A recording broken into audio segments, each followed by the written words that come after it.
Sin más, quiero presentar a un lujo que nos podemos dar dentro de la sociedad, la doctora Carla Musso, que nos va a disertar sobre lipodistrofias.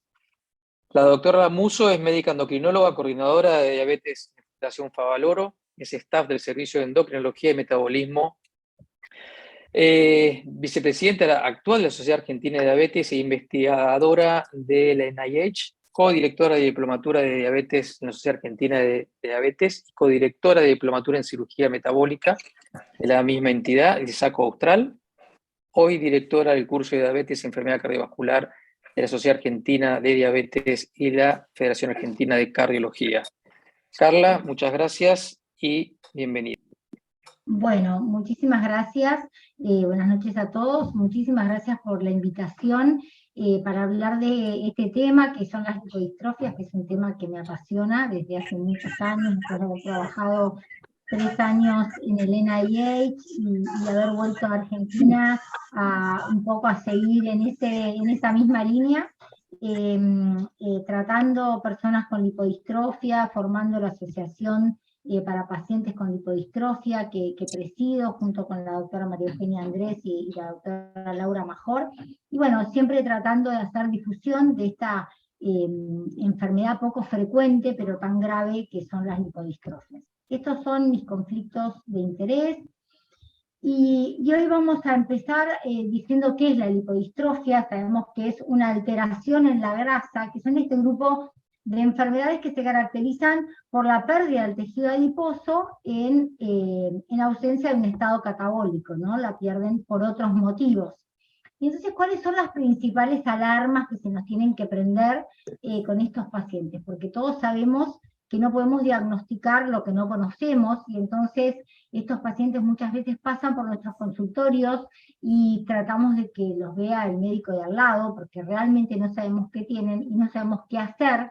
No logramos llegar a objetivos en ninguno de los parámetros que nosotros en general sabemos y conocemos y podemos controlar a los pacientes. En estos pacientes siempre nos falla.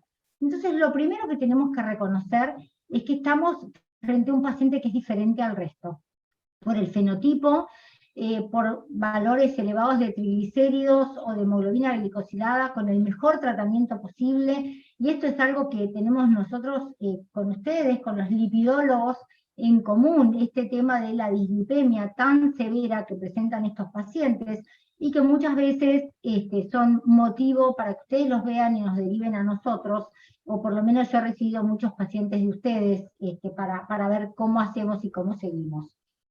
Pacientes que están a veces con dosis elevadísimas de insulina y que no logramos objetivos.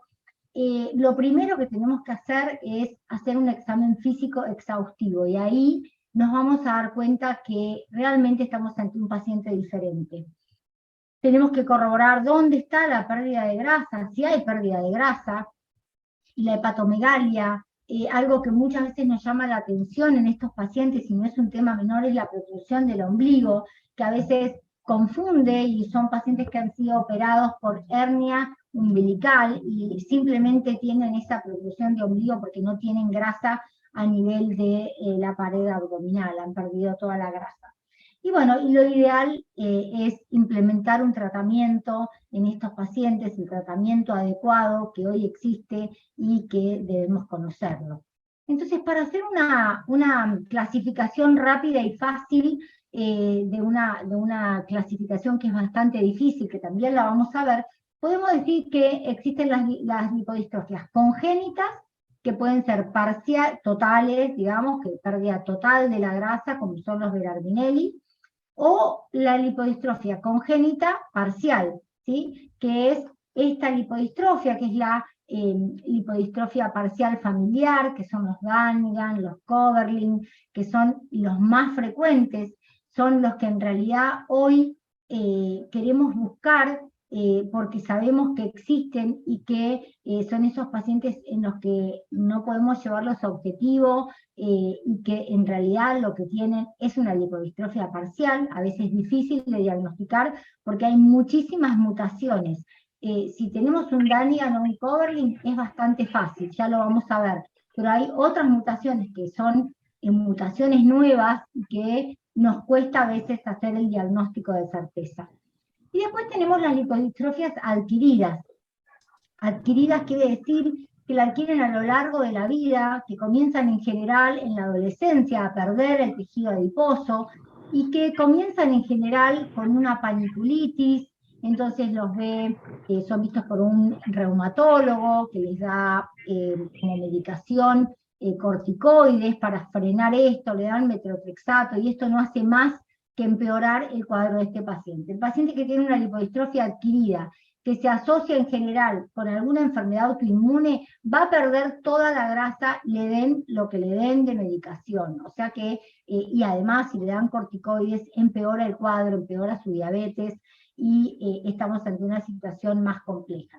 Estos pacientes con una lipodistrofia generalizada adquirida, que es el síndrome de Lorenz, pierden absolutamente toda la grasa, en un tiempo que puede ser entre meses a años.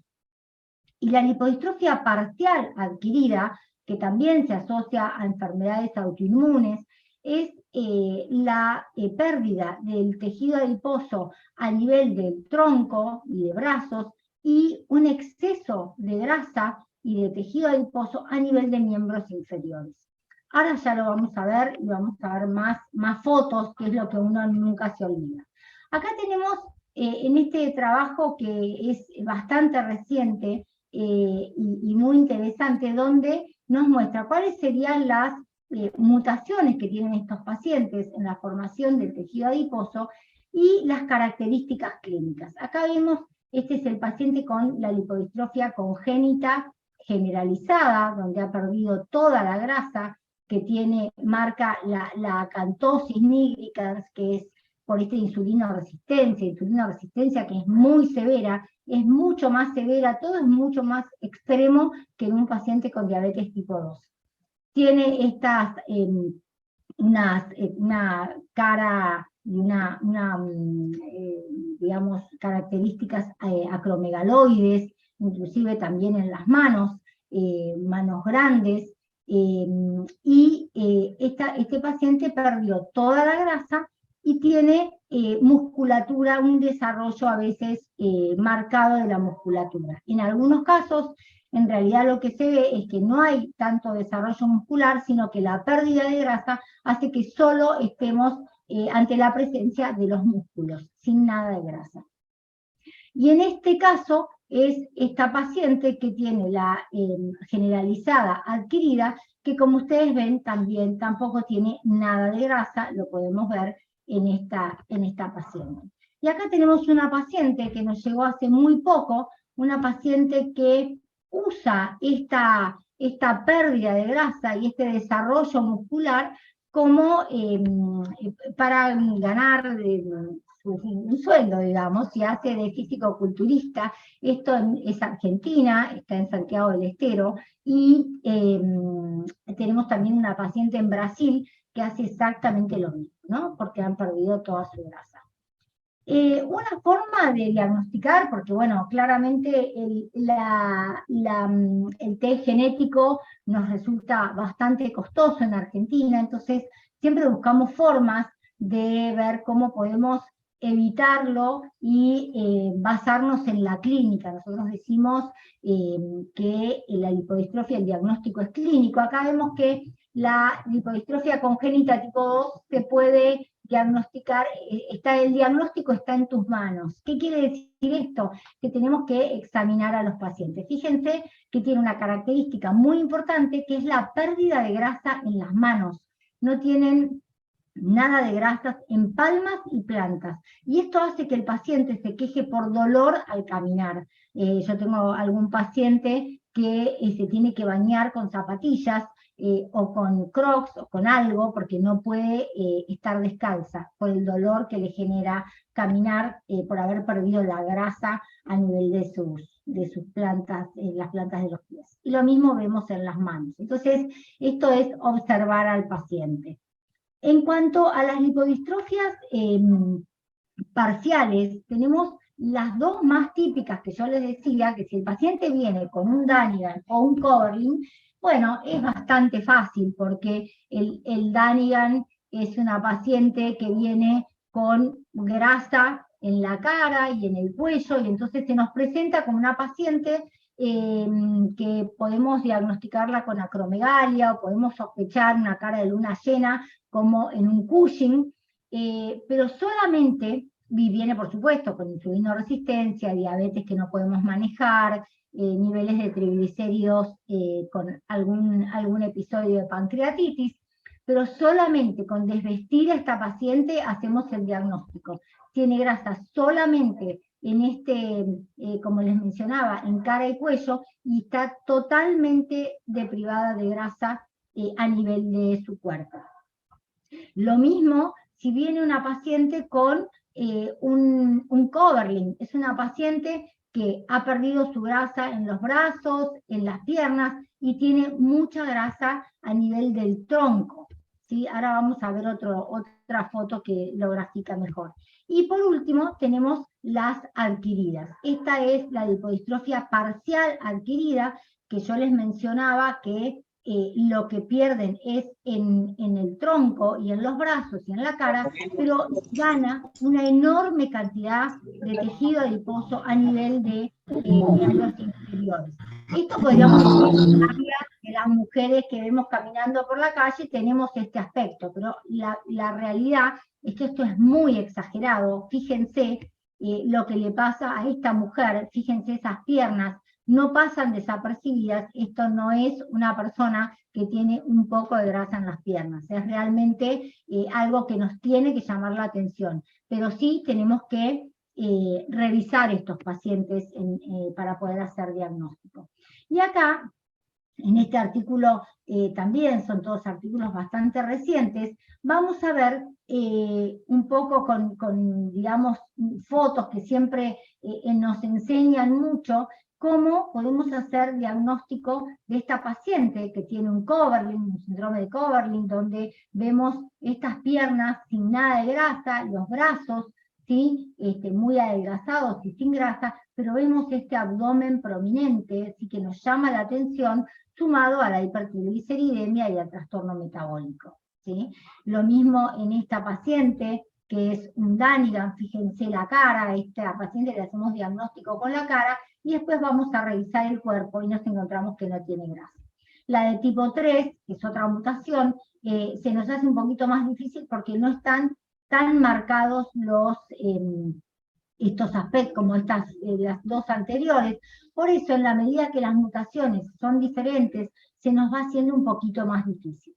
Esta es una paciente que estamos tratando en forma conjunta con el doctor Gerardo Liquir, que él sospecha, porque estaba con una dislipemia muy significativa, con 3 drogas, no la podía manejar, la paciente seguía con triglicéridos elevados, a pesar de cumplir con el plan de alimentación, la actividad física y por supuesto la medicación, y me la manda con la sospecha de lipodistrofia. A mí la verdad que me llamó la atención porque no era una parcial típica.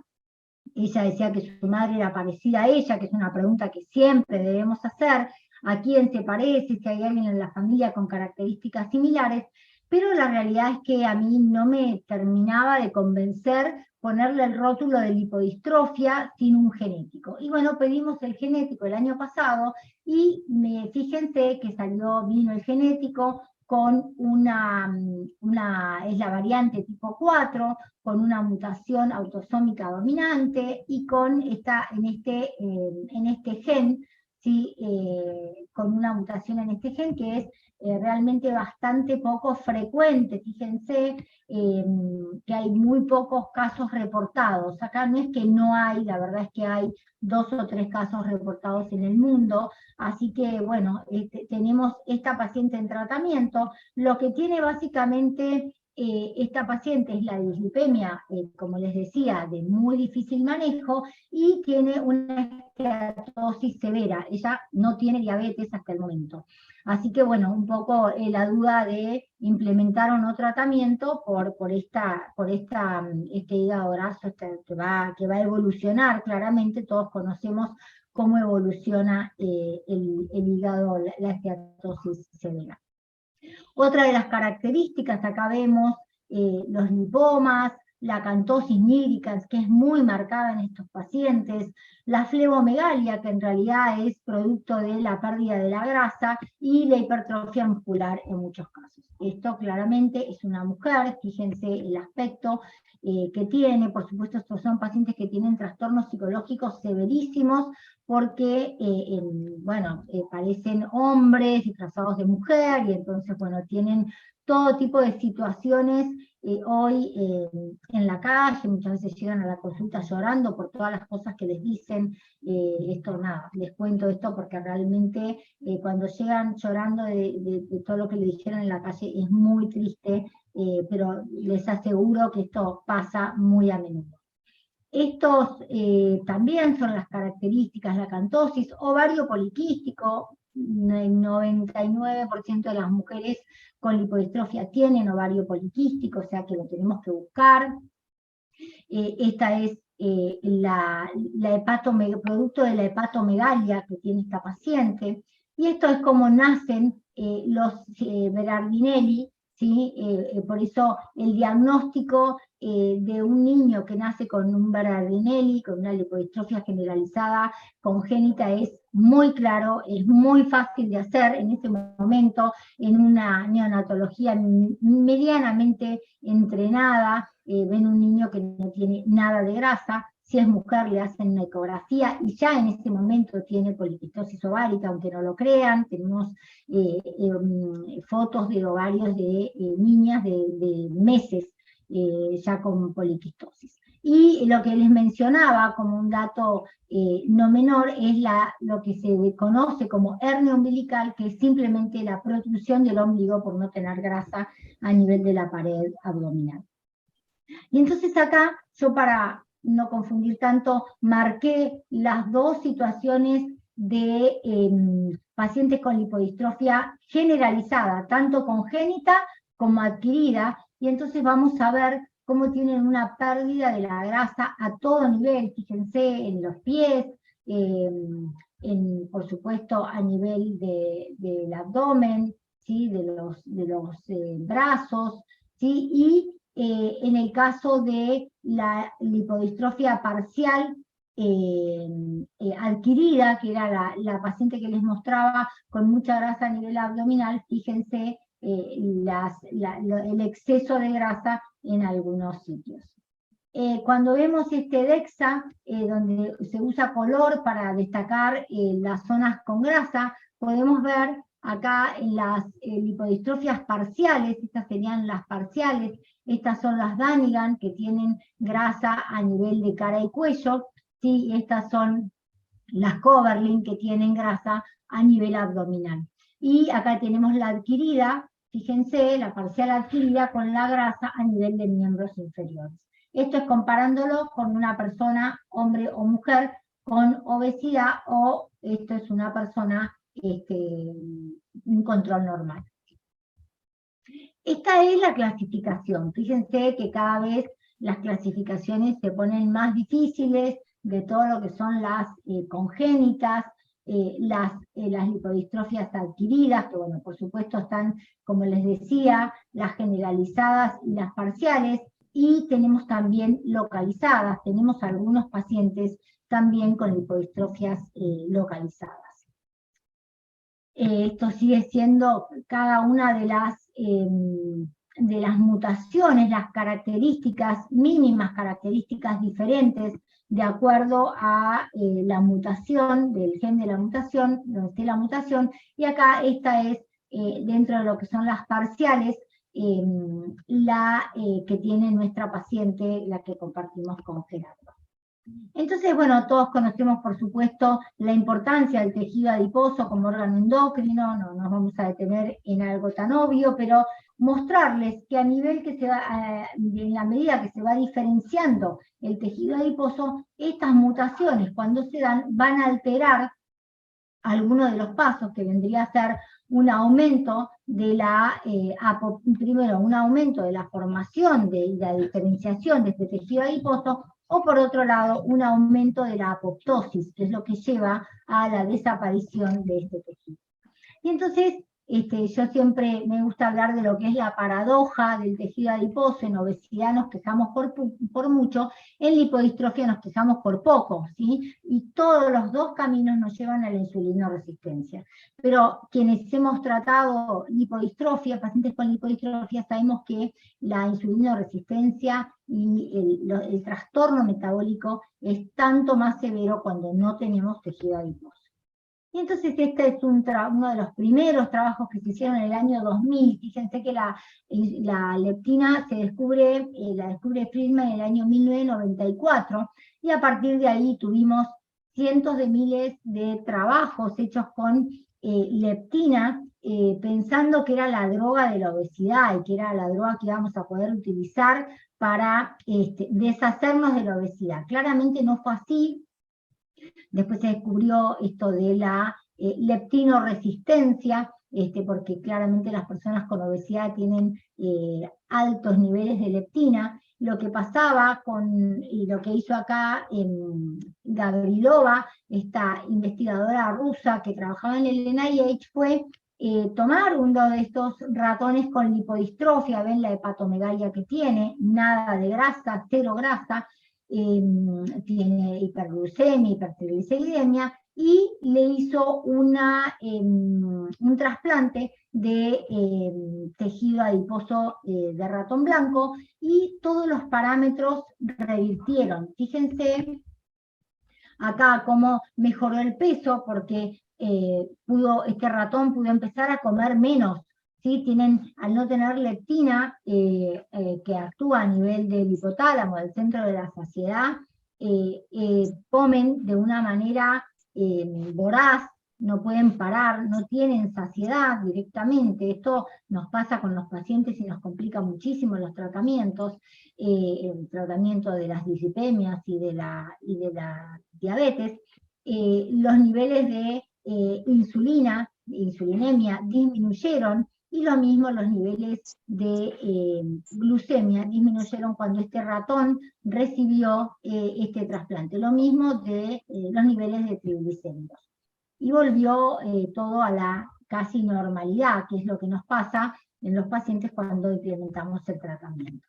En este algoritmo lo que vamos a ver es qué es lo que les pasa a los pacientes cuando pierden este tejido adiposo. Van a perder el tejido adiposo pierde esta función de almacenamiento, y entonces se va a almacenar esta grasa a nivel ectópica en el páncreas, en el hígado, ¿sí? En el músculo, y esto es lo que va a generar esta insulinoresistencia extrema. Por otro lado, la hipertrigliceridemia a la que están expuestos estos pacientes, que los lleva a pancreatitis, que es una de las causas de muerte en estos pacientes. Ya vamos a ver por qué se mueren, cuáles son las causas. Y por otro lado, esta disminución de leptina por la falta de tejido adiposo lleva, como les decía, a esta insulinoresistencia extrema, a la hipertrigliceridemia, a la hiperfagia que les mencioné, y al hipogonadismo hipogonadotrófico, porque la leptina tiene una función a nivel de la pulsatividad del LH, entonces pierden, por supuesto, las mujeres los ciclos menstruales. En los hombres no se nota tanto y no tienen tanto impacto en cuanto a al desarrollo sexual. Y lo que vemos, por supuesto, es diabetes como consecuencia. Esta hiperinsulinemia va a llevar a lo que mencionamos de la acantosis, el hirsutismo, que siempre es extremo, como les decía, a la cardiomegalia, a esta situación de pseudoacromegalia, y por eso se los confunde con esto. Yo he recibido pacientes que tienen historias clínicas gigantescas, pidiendo todo tipo de marcadores de acromegalia, de Cushing, y por supuesto sin llegar a un diagnóstico de certeza. Y bueno, lo otro que les mencionaba es el ovario poliquístico. Entonces esto es lo que pasa en una persona donde tiene un tejido adiposo normal, donde podemos almacenar triglicéridos, y esto es lo que pasa en obesidad, donde hay un aumento del almacenamiento de triglicéridos, Y en lipodistrofia esto no sucede, no se puede almacenar porque no hay, entonces los triglicéridos circulan y son los que van a llevar, los que van a depositarse, como les decía, en órganos ectópicos, provocando todas las alteraciones que fuimos mencionando hasta ahora. ¿Cómo hacemos diagnóstico de estos pacientes? El test genético es fundamental, los niveles de leptina, ¿cómo hacemos? La realidad es que el diagnóstico es clínico. Todos estos otros parámetros nos van a ayudar, pero lo primero que tenemos que hacer es sospechar la enfermedad, ver las características clínicas de atrofia, desaparición, dónde, cuándo de este tejido adiposo, ver si fue en el nacimiento, desde el nacimiento, o si fue en alguna etapa de la vida, a partir de la adolescencia, a ver de qué edad, si tiene pérdida total de la grasa o si tiene una pérdida parcial, como pasa en las lipodistrofias parciales, si tiene algún familiar, como les decía, que tiene características parecidas. Yo, por ejemplo, hice el diagnóstico de una paciente que tenía 39 años, había pasado casi 25 años de su vida en distintos consultorios, había sido estudiada por Cushing, por acromegalia, por todo lo que se puedan imaginar. Y ella, la verdad es que un día me dijo, yo nunca al principio no estaba muy alarmada, porque yo era igual a mi madre y a mi abuela, entonces me pareció que era normal, hasta que después me di cuenta que tenía una diabetes, que no podía compensarla, que tenía la hipertrigliceridemia, etcétera, y ahí empezó a buscar su diagnóstico, el diagnóstico que encontró, como les digo, a los 39 años, cuando ya tenía todas las complicaciones de la diabetes. Hoy es una paciente que tiene 49 años y que está con un trasplante renopáncreas, o sea, no le salió gratis no haber encontrado su diagnóstico tempranamente. Entonces, por eso un poco es poder reconocer esta enfermedad y poder hacer algo al respecto. ¿Qué pasa con el test genético? ¿Nos sirve o no nos sirve? Sí, obviamente si lo podemos hacer y si está al alcance del paciente tenemos que hacer el test genético, así como les digo en esta paciente que compartimos con Gerardo, nos sirvió mucho porque teníamos dudas, tenemos otros pacientes también en Salta que nos generan muchísimas dudas y es mejor claramente tenerlo, a veces por una cuestión de costos no podemos, pero sí queremos tener diagnóstico genético. De todas maneras sigo pensando y seguimos los que hacemos lipodistrofia creyendo que es un diagnóstico clínico, pero si tenemos la posibilidad lo tenemos que hacer. Un poco también es para, digamos, lo académico, saber qué mutación tiene ese paciente nos sirve.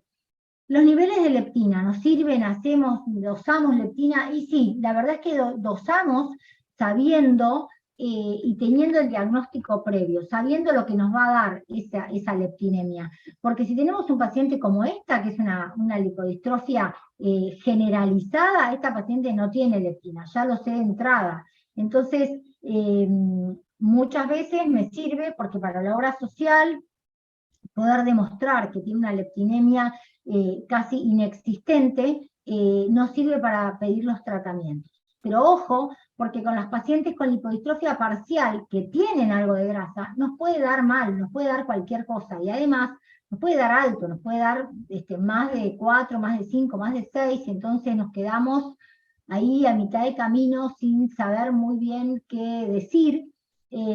Por otro lado, los test de leptina tienen mucha variabilidad, depende de muchas otras alternativas, de otras variables como el sexo, la edad, el índice de masa corporal, etc. Entonces pedimos, acá en Argentina se dosa en pocos lugares, no es barata, pero si la podemos pedir mejor para tener el dato. ¿Cuáles son las complicaciones? Bueno, ya cuenta que todo lo que les mencioné nos lleva a complicaciones bastante severas, esta hiperfagia, la hipertrigliceridemia, la diabetes, claramente nos lleva a la enfermedad cardiovascular, a la cirrosis, a la pancreatitis. Estos pacientes tienen 4, 5, 6 pancreatitis, y muchas veces se mueren en alguna de ellas. En este momento tenemos una paciente internada con pancreatitis, que no está recibiendo tratamiento, tratamiento específico con leptina, ¿no? tienen enfermedad renal, que es una enfermedad renal que ahora la vamos a ver, que es específica de la lipodistrofia, no es solo secundaria a la diabetes, tienen estas nefropatías proteinúricas. Y bueno, con respecto al hígado, lo que nos preocupa del hígado en estos pacientes, y que debería ser un criterio de tratamiento temprano, es que esta sabemos que es una enfermedad progresiva que nos lleva a la cirrosis, y en algunos casos se ha planteado el trasplante hepático en estos pacientes, que bueno, en Argentina es complicado porque el tema trasplante es un tema, y trasplantar a un paciente con lipodistrofia tampoco es muy fácil. Pero fíjense lo que les pasa a estos pacientes, fíjense esta resonancia, el hígado infiltrado con grasa, estas células en balón, y toda en esta paciente la xantomatosis que tiene por la hipertrigliceridemia en el rango de miles, 5.000, 4.000, 10.000. Tienen además cardiomiopatías específicas asociadas a la lipodistrofia, por la lipotoxicidad, por el depósito ectópico de las grasas a nivel de aumento de grasa epicárdica o a nivel del miocardio. Tienen arritmias también relacionadas con la enfermedad, y por supuesto la aterosclerosis acelerada, que lleva a la muerte en edades tempranas. Vamos a ver cómo los pacientes se mueren a edades muy tempranas, con un muy mal pronóstico en cuanto a supervivencia, ¿no? Acá vemos este ejemplo de hipertrofia del ventrículo izquierdo en una paciente con lipodistrofia por la acumulación de los triglicéridos a nivel del miocardiocito. Y en cuanto a la enfermedad renal, también las típicas, que serían las glomerulosclerosis focal y segmentaria, y la glomerulonefritis membrano proliferativa, asociada a un bajo C3, que lo vemos sobre todo en las lipodistrofias parciales adquiridas. Y por supuesto progresa en enfermedad terminal, como les mencionaba a esta paciente que ya la tenemos con trasplante renopáncreas, ¿no? Y estas son, este artículo es interesante, es de Josiván Lima, que es un médico brasilero. Ellos tienen muchísimos casos en Brasil, de hecho la enfermedad se descubrió en Brasil, en el norte, en Natal, cerca de Natal en realidad, donde Berardinelli descubre el primer paciente, y bueno, la verdad que estos en Brasil tienen mucha consanguinidad, y entonces la enfermedad ha aumentado en estos últimos años de una manera increíble, y ellos tienen muchísimos casos. Acá el objetivo de este trabajo fue evaluar la expectativa de vida y las causas de muerte de estos pacientes con síndrome de Berardinelli. Se vieron, son 20 pacientes, 12 son mujeres y 8 hombres que murieron en ese periodo. Fíjense el N, ¿no? O sea, estamos hablando de una enfermedad poco frecuente, por eso cuando hablamos de muchísimos pacientes, a veces son 20, 40, 50, eso ya es un N impresionante. Acá vemos los pacientes con cirrosis, fíjense que es una de las causas de muerte de estos pacientes, las infecciones, ¿sí? Las pancreatitis también son causa de muerte en estos pacientes.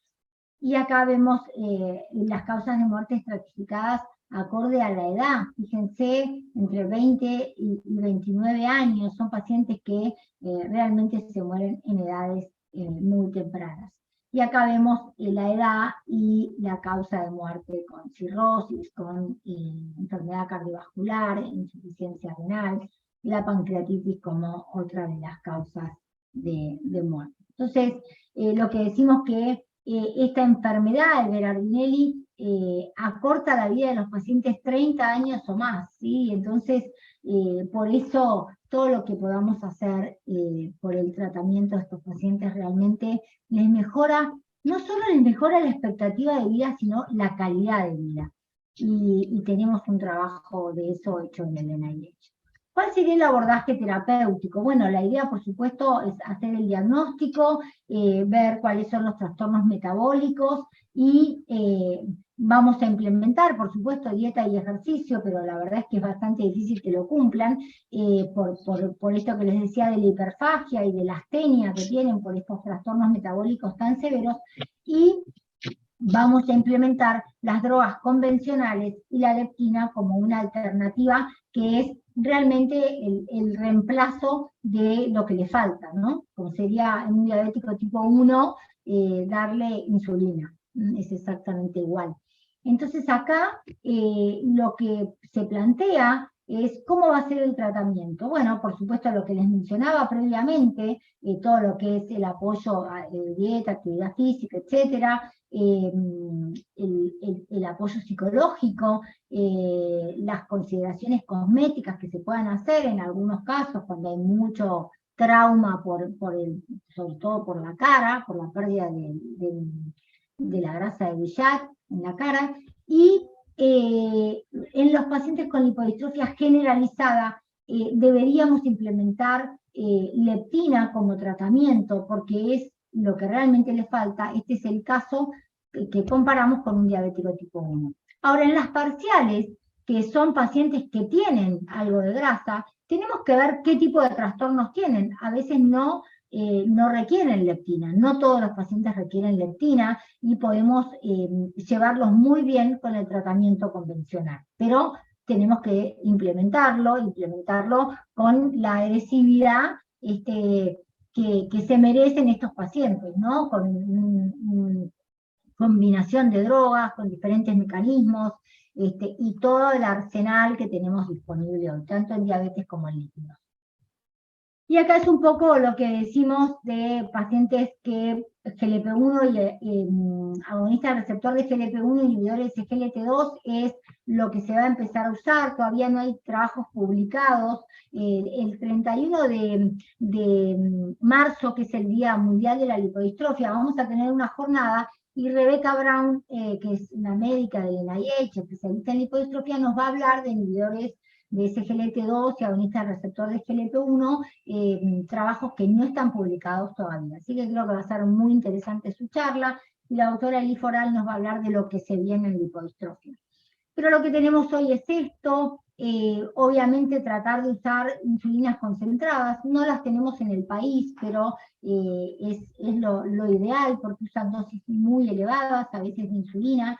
Por supuesto la inyección duele porque son pacientes que no tienen grasa y entonces es difícil implementar el tratamiento.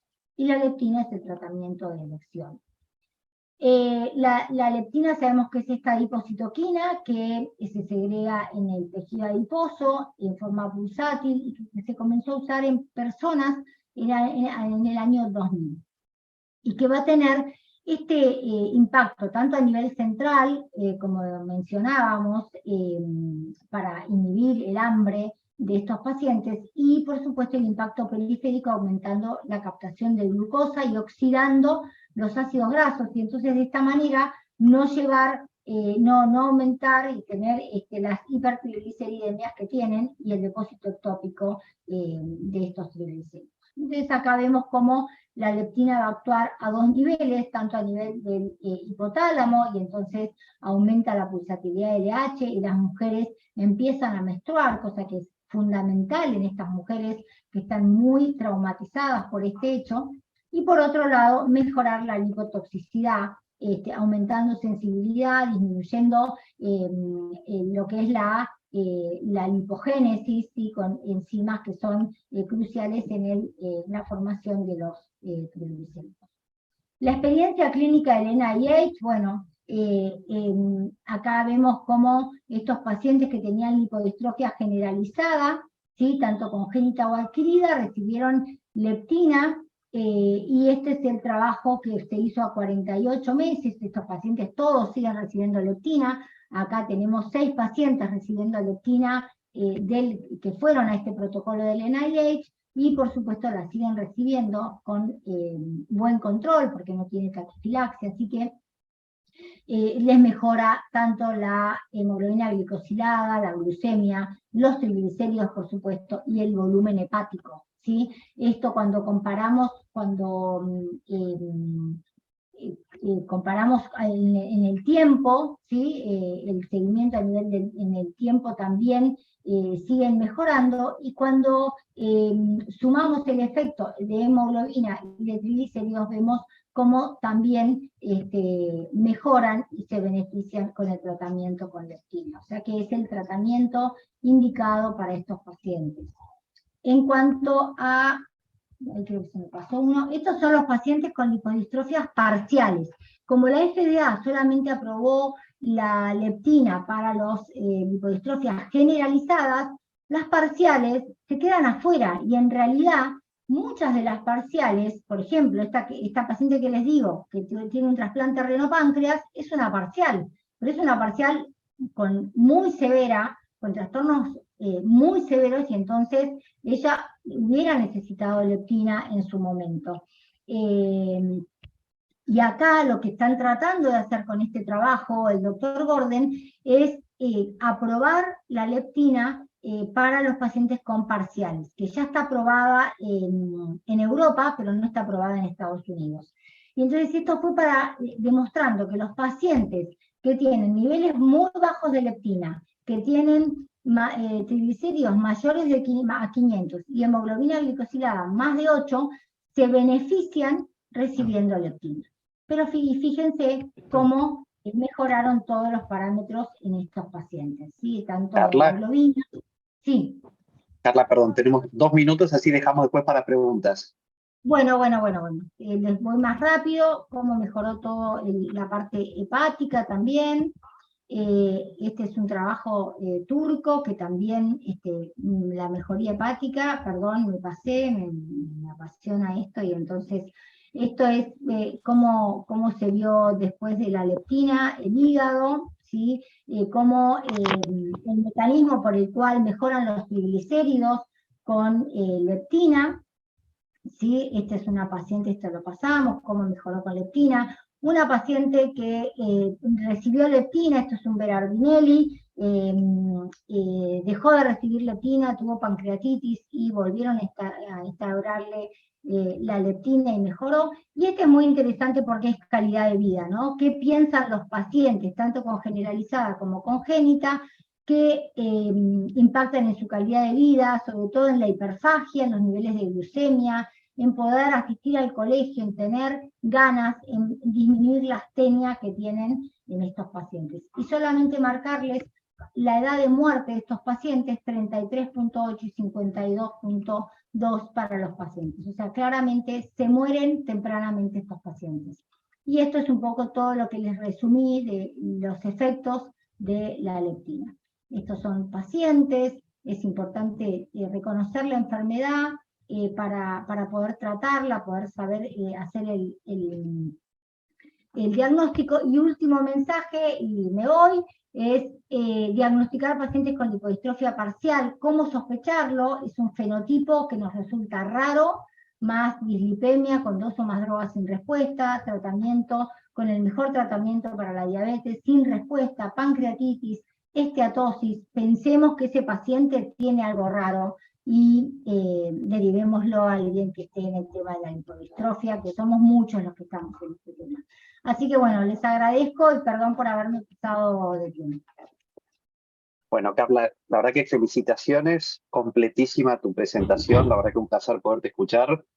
Bueno, a veces por el tiempo queríamos dejar unos minutos por si había alguna pregunta del público. Y bueno, yo por ahí aprovecho y te pregunto, ¿hay algún marcador en sangre que vos utilices para hablar de un mayor riesgo que puede tener ese paciente? Sabemos que lo dejaste más que claro que el diagnóstico era puramente clínico, pero sí hay algún marcador más que podamos pedir dentro de la evaluación. Nosotros no pedimos ningún marcador, o sea, lo que nos marca muchísimo es la dislipemia de estos pacientes, medir triglicéridos HDL para ver la insulinoresistencia que tienen, que siempre es extrema, pero la verdad que la clínica de estos pacientes es tan florida en general, que la verdad que no hay un marcador que por lo menos que yo tenga presente para medir en especial, digamos. Es el descontrol metabólico que es realmente muy llamativo. ¿Y el test genético en qué caso lo utilizas? Mira, el test genético es como nos pasó con este paciente, con Gerardo, que yo tenía dudas porque realmente Gerardo la tenía con 3 drogas, tiene esta esteatosis severa, pero yo la miraba y tenía fotos de ella, siempre pido fotos, ¿no?, a los pacientes, porque ella tiene creo que 30 y pico de años, o 40, no me acuerdo exactamente, pero siempre pido fotos de cuando era más chica y no veía demasiados cambios y la verdad es que dudé. Y bueno, hice bien en dudar en realidad porque tiene una mutación que es bastante rara, que no es tan florido lo fenotípico como son otras. Por ejemplo, en esta paciente que te digo que le hicimos el trasplante de renopáncreas, no dudás. No tenés ninguna duda que es un Danigan, o sea, la ves y es un Danigan. No dudás en, a ver, es un Danigan, es un Coverly, no hay duda, o sea, es una cara de luna llena, con un cuello con mucha grasa y un cuerpo que te aseguro que yo, el día que la vi en mi consultorio, que me la habían mandado por sospecha, yo le veía los brazos y decía, no hay ninguna sospecha. O sea, le veía esa cara y le veía el brazo, sí, que salía por debajo de la remera, que tenía la venomegalia, tenía todo lo de los bíceps, tríceps, todo marcado.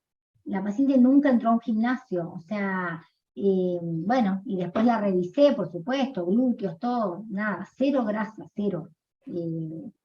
Pero bueno, hay algunos que dudamos. Por ejemplo, esta médica, no sé si está escuchando, creo que se le complicaba conectarse, pero Amira de Salta tiene muchísimos pacientes con diabetes descontrolada, lípidos descontrolados, y me manda fotos, y bueno, en algunos le digo, mirá, tiene todo, pero pidámosle un genético a esta, o a esta me genera dudas, y bueno, quiero un genético de algunos, no sé si de todos.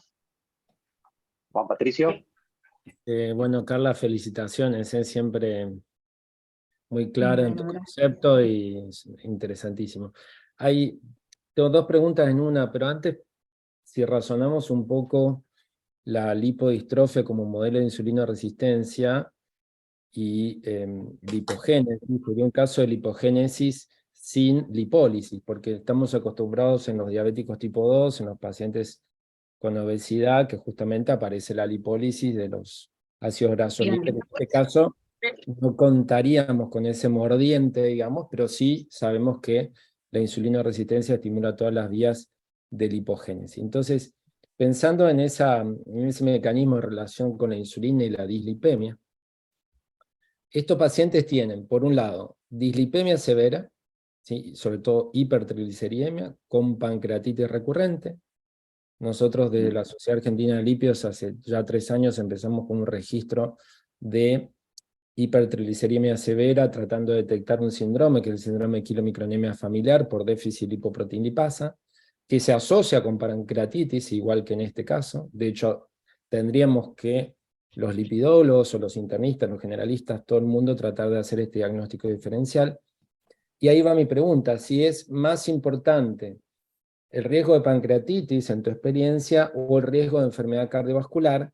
Y la segunda, que va concatenada con esta primera pregunta, es si es más frecuente en secuencia evolutiva la aparición de la dislipemia y después la diabetes, o es algo que no tiene ningún tipo de secuencia evolutiva. O sea, aparece primero los lípidos y después el trastorno glucídico, o no hay, según tu experiencia, algún tipo de secuencia evolutiva en estos 2 trastornos que coexisten en este tipo de enfermedad. Buenísima la pregunta. Mira, con respecto a la pancreatitis o a la enfermedad cardiovascular, nosotros tenemos muchísimos casos de pancreatitis, sobre todo. La verdad es que la enfermedad cardiovascular, tenemos muchos pacientes dentro de los que mandamos al NIH y los que vemos en la vida común de todos los días sin haberlos mandado al NIH, que tienen más, nosotros lo que más vemos son pancreatitis. Y tenemos pacientes que han tenido 5 episodios, 3 episodios, 4 episodios, con niveles de triglicéridos de 10.000, una madre y una hija, que esas son parciales, que recibieron letrina y estuvieron muy bien mientras recibieron, y ahora están sin recibir porque, bueno, lleva bastante papelerío y es bastante difícil. Están las dos sin recibir leptina y tienen hemoglobinas glicosiladas en el rango de 14, de 11, de 12, realmente totalmente descontroladas. Así que la enfermedad cardiovascular la vemos en los pacientes con más años, pero más años, estoy hablando de 30 y pico. Teníamos, por ejemplo, un paciente dentro de nuestra serie que mandamos al NIH, que tenían, la mayor en ese momento era esta paciente con parcial, que tenía 38 años, y teníamos a uno de los chicos, a Matías, que tenía 17 en ese momento, y ya tenían placa. Les hicimos acá en Buenos Aires, les hicimos a los 5, porque teníamos 6, pero una era de Neuquén y queríamos que fuera el mismo operador, y de los 5 pacientes, 2 tenían placa, 38 y 17 años. O sea que se ve, pero la verdad es que lo que más vemos es la pancreatitis. Y la otra pregunta es, en realidad, no podría decirte que tenemos que primero aparece la dislipemia, depende mucho de cada tipo de paciente. Los pacientes con Berardinelli aparece por ahí primero la diabetes, y después aparece la dislipemia, o es concomitante. Es muy difícil de decir que aparece una cosa y después la otra. Pero bueno, por ahí Maribé, que la veo ahí, que por ahí nos puede contar también, ella tiene muchos pacientes con Berardinelli y nos puede contar también su experiencia. Hola Carla, gracias por la charla. No, yo mientras preguntaba Juan, lo que pensaba es que son fáciles de diferenciar, por lo menos los que vemos en pediatría, que son los generalizados, son fáciles de diferenciar porque nosotros vemos los síndromes de quilomicronemia y las lipodistrofias generalizadas, y el fenotipo es muy distinto. Síndrome de quilomicronemia, el fenotipo es normal. Es un chico que era normal hasta que o hace la pancreatitis o le miden los lípidos. En cambio, el síndrome de Berardinelli lo diagnostican, como dijo Carla, en la neonatología, por el fenotipo. Y lo que vemos nosotros es la dislipidemia, el síndrome metabólico que tienen, lo tienen desde los primeros meses de vida. Y es un poco, como decía Carla, en los generalizados es un poco sincrónico, dependiendo de la resistencia insulínica. Entonces, bueno, es un poco al azar si tienen... medio todo mezclado, pero por ahí hace más pancreatitis. Nosotros sí vemos hipertrofias cardíacas, eso vemos, y aterosclerosis, como decía recién, eso vemos. Y muchas veces limitándole la ingesta en los primeros años, mejora mucho el cuadro metabólico. Pero no hay confusión en el diagnóstico porque el fenotipo es muy marcado. Sí, es muy marcado. Se los describe como cara de simio, cara de mono, y llama mucho la atención desde recién nacido. Algunos no se van instalando el cuadro en los primeros 2 años, por ahí no nacen con todo el estigma de recién nacido, pero una vez que está el cuadro manifiesto, no se confunde con el síndrome de quilomicronemia. Sí. Y otra cosa importante con el tema del diagnóstico es en las generalizadas, que cuando vos tenés un paciente con generalizada, congénita, que nació así, es un Berardinelli, o un paciente que lo adquirió a lo largo de la vida, pero vos lo ves a los 20 años, son idénticos, en el sentido de que perdieron toda la grasa los dos. Entonces, para saber si es un Berardinelli o no, te tiene que contar si nació así o si lo perdió a lo largo de la vida, porque realmente pierden toda la grasa y tienen un cuento que es este tema, que comenzaron con una paniculitis y fueron perdiendo la grasa. O sea, necesitas conocer esa secuencia porque yo que veo adultos solamente, no veo como Maribé que ve las etapas de la pediatría, cuando ellos ven el que nace y ve el que lo pierde a lo largo de la vida, lo ven los pediatras, y en cambio nosotros vemos ya cuando es un hecho consumado en realidad.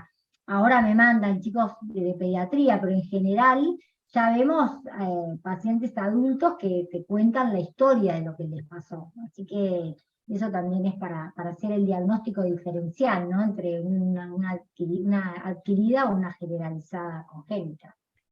Ahí tenemos una mano levantada de Pablo. Pablo. No sé. Hola, ¿me escuchan? Sí. Sí. Bueno, felicitaciones, Carla, excelente tu disertación. Mi pregunta va en línea con lo que planteaba Juan, en función del manejo de la hipertrigliceridemia. El estudio Broaden demostró con la utilización de volanesorsen en pacientes con lipodistrofia, triglicéridos extremadamente elevados, en algunos casos de pancreatitis, la prevención o la mejoría en el perfil lipídico. ¿Ustedes tienen experiencia en utilizar este oligonucleótido antisentido en pacientes con lipodistrofia acá en Argentina? Yo no tengo experiencia, la verdad, no, para nada, no lo he implementado en los pacientes con lipodistrofia. En general lo que hacemos es buscar como el tratamiento que va a mejorar también la diabetes, ¿no? En general, como te decía, estos pacientes tienen la diabetes también descompensada, y entonces buscamos la forma de dar el reemplazo que el paciente necesita, que es la leptina, ¿no? Porque además con la leptina mejorás todo lo que tiene que ver con el hígado, mejorás proteinuria, es la insulina para el diabético tipo 1, o sea, es como lo que realmente hace logra una mejoría a nivel sistémica, no solamente enfocado a los triglicéridos, pero sería interesante, por supuesto, hacer una experiencia en algunos de estos pacientes, ¿no? Sin duda. Un comentario cortito. Hace poquito se publicó en Journal Clinical of Lipidology un tratamiento justamente con volanesorsen en paciente con lipodistrofia, y la verdad que el resultado era bastante alentador. Aunque pensando en la fisiopatología, pensando que no tenemos dos hormonas importantes que regulan la secreción de VLDL, que es la leptina y la adiponectina. ¿Sí? Entonces se comportaría realmente, al tener deficitarias esas dos hormonas, un estímulo aparte de la insulinoresistencia en producción de VLDL, sumado al catabolismo. Creo que el balance es tan importante en producción como en catabolismo. Los dos son determinantes un poco en la hipertrigliceridemia severa. En cambio, la forma familiar de quilomicronemia es realmente un déficit en el catabolismo. Y eso, fisiopatológicamente, si bien conlleva lo mismo, pero es distinto. Acá, Carla, tenemos por ahí una última pregunta ya por el tiempo del público, de la doctora Cosentino, que te pregunta en qué momento vos empezás el tratamiento con leptinas, y una vez hecho ya el diagnóstico clínico, ahí nomás se comienza el tratamiento, o cuando lo inicias. Sí, gracias por la pregunta. Nosotros tratamos de empezar el tratamiento, bueno, cuando hacemos diagnóstico y cuando vemos y probamos, digamos, dado el costo que tiene el tratamiento, que es tremendo, y la dificultad en lograr que el tratamiento, tratamos, por supuesto, implementamos todo lo que les dije previamente, y cuando nada de todo eso funciona, empezamos los trámites para la leptina lo antes posible. O sea, nosotros sabemos que estos pacientes queman. Hace muy poquito, hace 2 semanas, se nos murió una paciente que no habíamos logrado, tenía la leptina pedida y no logramos, no llegamos, ¿sí? No era una paciente mía, pero bueno, no se llegó a... Y bueno, y a veces se implementan tratamientos tardíos por una cuestión de costos y de acceso, ¿no? Que realmente nos cuesta. Bueno, muchas gracias, Carla. Disculpen que no puedo, no me anda bien la cámara, así que no estoy visible, pero bueno, quiero agradecerte una vez más en nombre de la sociedad por la excelente charla que nos diste, no solo por todos los conocimientos actualizados, sino por la pasión, ¿no? Que cada vez que hablas de este tema, que te escucho con tanto apasionamiento, que uno termina sumamente aprendiendo de la enfermedad, llevándose conceptos, y la verdad que muchísimas gracias, porque para empezar este ciclo de Ateneos fue una excelente elección. Gracias a todos los presentes también muchísimas gracias por la invitación. Sí, y te cuento que tuvimos una gran convocatoria, que hoy hablábamos al principio de masividad. Bueno, hoy fue una gran concurrencia, así que gracias a vos, porque vos fuiste la convocante, y gracias a todos los que se tomaron el tiempo para estar en este momento. Los esperamos el mes que viene, en el próximo en el próximo Ateneo, que va a ser el 15 de abril, ¿sí? Así que bueno, muy buenas noches a todos, y nuevamente gracias, Carla.